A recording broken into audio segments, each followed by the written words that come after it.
Ang programang ito ay rated SPG. Striktong patnubay at gabay ng magulang ang kailangan. Maaaring may masiselang tema, lengguwahe, karahasan, sexual, horror o droga na hindi angkop. Magandang araw mga kaibigan. Narito ang mga nagaganap sa ating paboritong palabas sa EPJ Batang Quiapo. Olivia kakabahan na dahil siguradong si Tanggol na ang mananalo bilang mayor. Dahil si Tanggol lang naman ang isinisigaw ng bayan na siya ang patakbuhin bilang mayor. Hindi nga ito matanggap-tanggap ni Olivia dahil magiging vice mayor na lang siya ni Tanggol. Nag-uumapaw ang galit ni Olivia at inggit dito kay Tanggol, ngunit wala na nga siyang magawa dahil sigaw ng bayan ay si Tanggol ang patakbuhin bilang mayor. Lalo na ngayon na maraming buhay ang nailigtas ni Tanggol dahil sa sunog,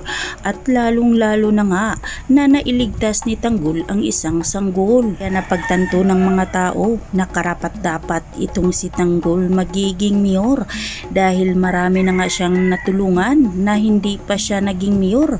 Ano na kaya kung siya na ang maglingkod sa kanilang lungsod? Kaya inggit at galit ang nararamdaman ngayon ni Olivia kay Tanggol, habang si Santino tuwang-tuwa naman nang malaman nga niya ito na ang kanyang kuya Tanggol pala ang tatakbo bilang mayor, at ipinangako nga niya sa kanyang sarili na tutulungan niya ang kanyang kuya Tanggol at ipangampanya niya ito. Samantalang nalaman nga nila ni Roberto at Miguelito na inatake pala ang kanyang lolo, at may nagmamagandang loob nga na lumapit dito kay Don Consabo at tinulungan ito.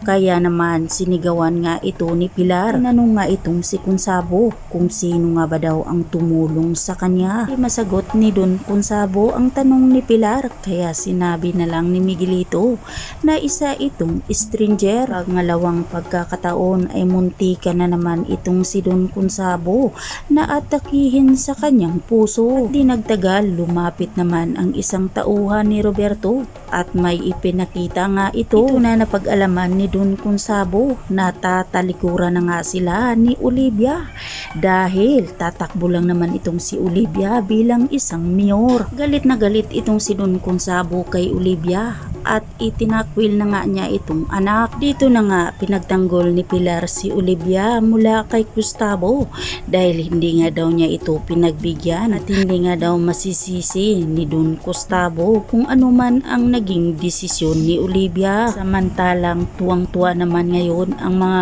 kaibigan ni Tanggol dahil nabalitaan nga nila na tatakbo itong si Tanggol bilang isang vice mayor. Lalong-lalo na malaki pala ang nagawang tulong ni Tanggol dahil sa pagligtas ng mga tao ng nasunugan. Kaya naman ang sigaw ng mga tao na si Tanggol dapat ang tatakbo bilang mayor. Sa kabilang banda, galit na galit nga itong si Miguelito dahil napag-alaman na nga niya ngayon na isa palang peking dokumento ang ibinigay ni David sa kanya. Kaya naman inutusan ni Miguelito ang kanyang mga tauhan na hanapin nga itong si David at ipaharap sa kanya para tuturuan nga daw niya ito ng leksyon. Kaya naman mga kaibigan, aabangan na lang natin ang mga susunod pang mga kaganapan dito lang sa paborito nating palabas sa EPJ Batang Quiapo.